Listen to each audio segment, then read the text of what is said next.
कि अगर मान लो सेंटेंस में ओनली आ जाए या अलोन आ जाए, तो उसकी जगह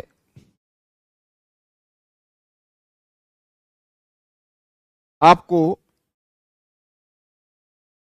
नो वन, नोबडी या नन प्लस बट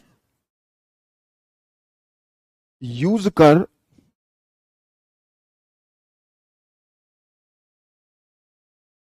अफर्मेटिव से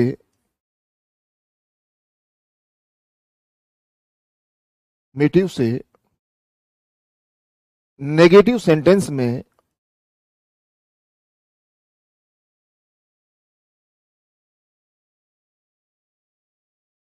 चेंज किया जाता है।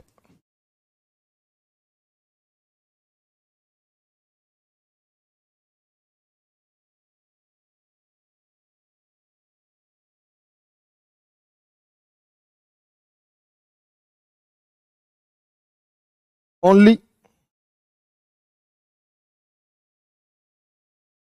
Ram can help me,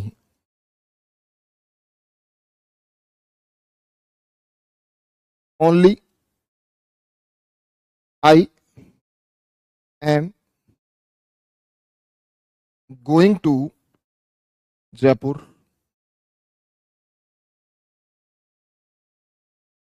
only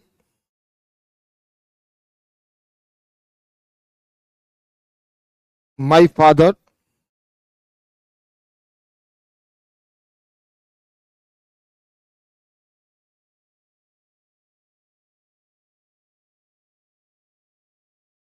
cam hair.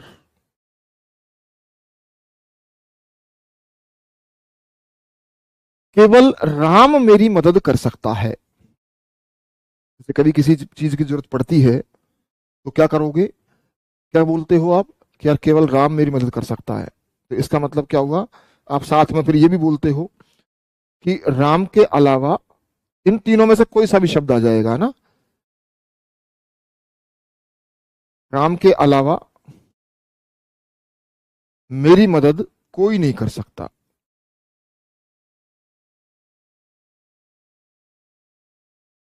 नबडी but Ram can help me. अब मेरा सवाल आपसे, ये तो चलो समझ में आ गया, आपके बना भी दोगे आप। अब मेरा सवाल आपसे है, सब्जेक्ट वर्ब एग्रीमेंट पढ़ाया था मैंने आपको, ठीक है, और सब्जेक्ट वर्ब एग्रीमेंट में ऐसा ही फ्रेज बताया था, आपको याद हो तो। मेरे दो तीन सवाल ऐसे हैं कि यहां पर जो बट है वो क्या है सबसे पहले, और बट का मीनिंग यहां पे क्या है। मैं ट्रांसफॉर्मेशन की बात नहीं कर रहा हूं उसकी, वो तो आपको समझ में आ गया, ठीक है, मैं बट के बारे में बात कर रहा हूं, क्योंकि यहां से वो सवाल को घुमा सकता है। सबसे आसान टॉपिक है, लेकिन कुछ एक ऐसे पॉइंट्स आते हैं जो दूसरे टॉपिक से रिलेट करके वो घुमा सकता है, वो गलती करवा सकता है। और ये चीज मैं आपको पढ़ा चुका हूं सब्जेक्ट वर्ब एग्रीमेंट में। मैंने आपको बताया था कि बट हमेशा लेकिन होता है, लेकिन जब बट का प्रयोग अपन नो वन, नो बडी, नथिंग, नन इसके बाद करते हैं तो बट प्रेपोजिशन बन जाता है। बट क्या बन जाता है, प्रीपोजिशन। क्या बनेगा, प्रीपोजिशन बन जाएगा, ठीक है। तो बट यहां पर क्या है, प्रेपोजिशन है, और बट का मतलब है यहां के अलावा।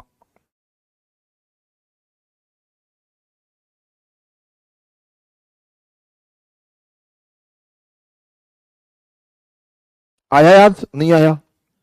मैं ये बात क्यों कर रहा हूं, ये अभी अगले सेंटेंस में बताऊंगा आपको। बताओ मुझको याद आई कि नहीं आई ये चीज।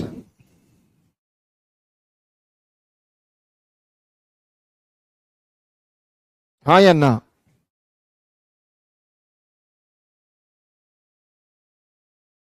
आया, ठीक है।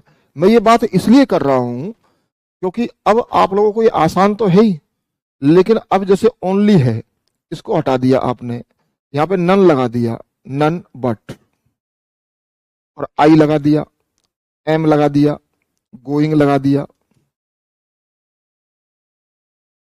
टू जयपुर, ये लगा दिया। मयंक याद नहीं आया तो पढ़ना बेटा, इसको पढ़ना, मैंने पढ़ाया था वहां पर। ठीक है, अब आपको वो ये करके दे देगा, आपने केवल ये रटा हुआ है कि ओनली को हटाओ और नन बट का प्रयोग कर दो। लेकिन अब ये प्रेपोजिशन है, इसको हटा देता हूं पहले मैं। ठीक है, पहले तो एक बार आप समझो कि ओनली और अलोन, ओनली और अलोन की जगह नो वन, नो बड़ी, नन प्लस बट यूज कर अपन अफर्मेटिव सेंटेंस से नेगेटिव सेंटेंस में चेंज कर सकते हैं। अब बात करें अपन बट की, पहले बट के बारे में बात करते हैं। जो बट होता है ये आपका प्रीपोजिशन भी होता है, और बट जो है आपका कंजंक्शन भी होता है।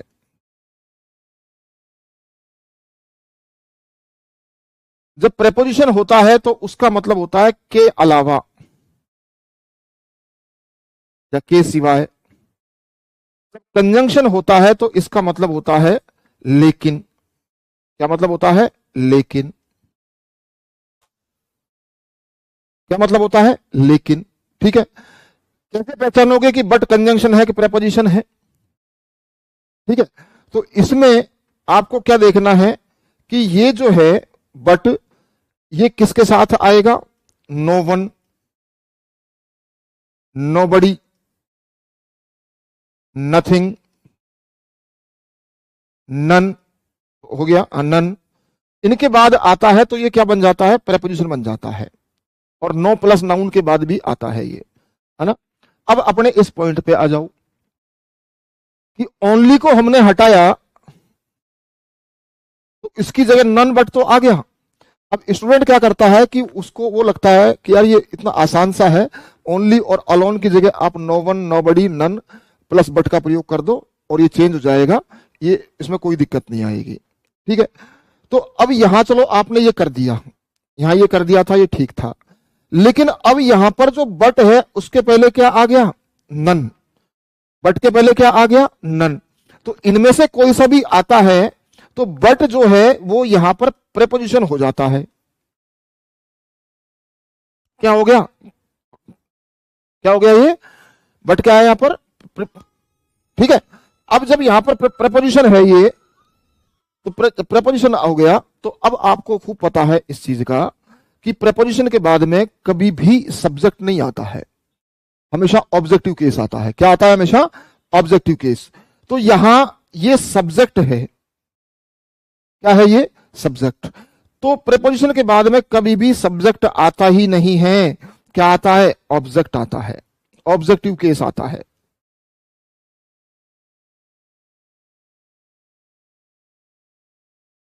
यहां पे क्या होना चाहिए था? आई की जगह मी होना चाहिए था। एक गलती तो वो आपसे यहां पे करवाएगा, दूसरी गलती एक और करवाएगा। अब हम लोग इसको यूं क्यों कर रहे हैं भाई? मैंने आपको यह बताया था कि जब ट्रांसफॉर्मेशन करते हैं अपन तो टेंस चेंज तो नहीं होता है, ठीक है, लेकिन हेल्पिंग वर्ब तो सब्जेक्ट के अनुसार करनी पड़ेगी ना। तो मैंने जब सब्जेक्ट वर्ब एग्रीमेंट बताया था आपको, तो वहां आपको याद करो मैंने एक चीज बताई थी कि किसी भी सब्जेक्ट में अगर कोई भी प्रेपोजिशन आता है तो वहां पर जो वर्ब है वो प्रेपोजिशन के पहले वाले भाग के अनुसार आती है, क्योंकि प्रेपोजिशन के पहले वाला भाग जो होता है वही आपका सब्जेक्टिव केस होता है, प्रेपोजिशन के बाद वाला तो ऑब्जेक्टिव केस हो जाता है। तो प्रेपोजिशन के पहले जो आया है वो नन आया है, और नन क्या होता है? सिंगुलर होता है। तो उसके साथ यहां पर आपको इज का प्रयोग करना पड़ेगा। आप कहोगे सर आपने यहां पे चेंज नहीं किया। यहां इसलिए चेंज नहीं किया क्योंकि राम सब्जेक्टिव केस भी है और राम ऑब्जेक्टिव केस भी है, क्योंकि नाउन का नाउन ही होता है, आपको पता है। ठीक है, यहां इसलिए चेंज नहीं किया क्योंकि ये कैन मॉडल है, और मॉडल आपको पता है किसी के साथ भी आप यूज कर सकते हो, चाहे एक वचन हो चाहे बहुवचन हो। ठीक है, और बताता हूं, देखो मैं आपको एक दो sentence. Only she has invited me, only you are helping me. छोटे छोटे सेंटेंसेस हैं। अब इसमें आप जब ट्रांसफॉर्मेशन की बात करते हो, कई सारी जब बुक्स पढ़ते हो, तो वहां केवल आप इस पे ध्यान दे देते हो और यहां ध्यान देते नहीं हो। आजकल जो पेपर्स आ रहे हैं, ठीक है ना, तो पेपर्स में वो क्या कर रहा है कि एक चीज नहीं पूछ रहा, एक ही चीज में दो तीन चीज पूछ रहा है।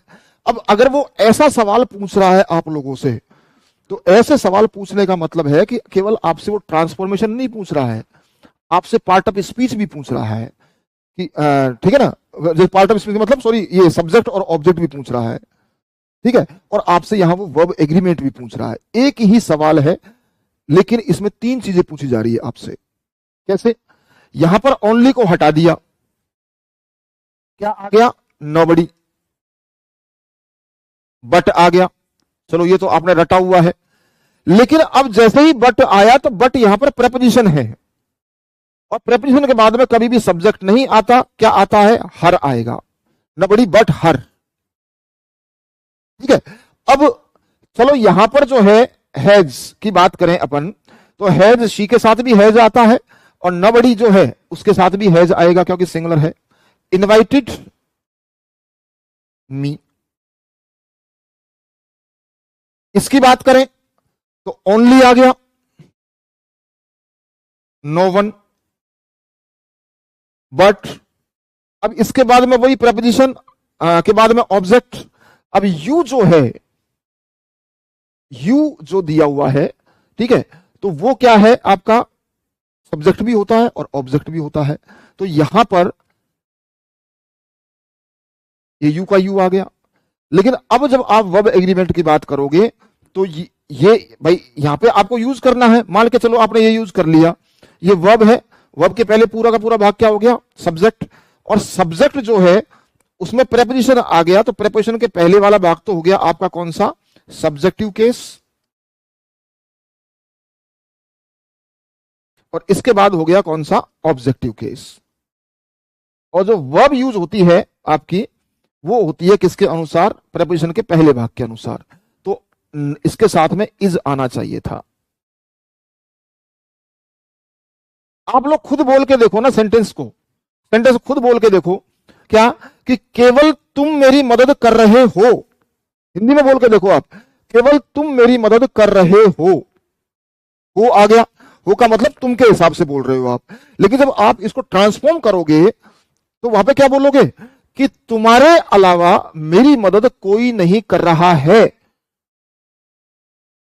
क्या आ गया? है आया है। अब हो का प्रयोग नहीं किया, क्यों? क्योंकि सब्जेक्ट के अनुसार आपके हिंदी में भी और इंग्लिश में भी वर्ब चेंज हो जाती है। ठीक है, ये ध्यान रखना है इस चीज का। अभी एक बच्चा पूछ रहा था कि सब नोट नहीं आएगा क्या इसमें? बेटा नोट की जरूरत नहीं है, ये नोट खुद अपने आप में ही है, इसमें नोट नहीं आएगा।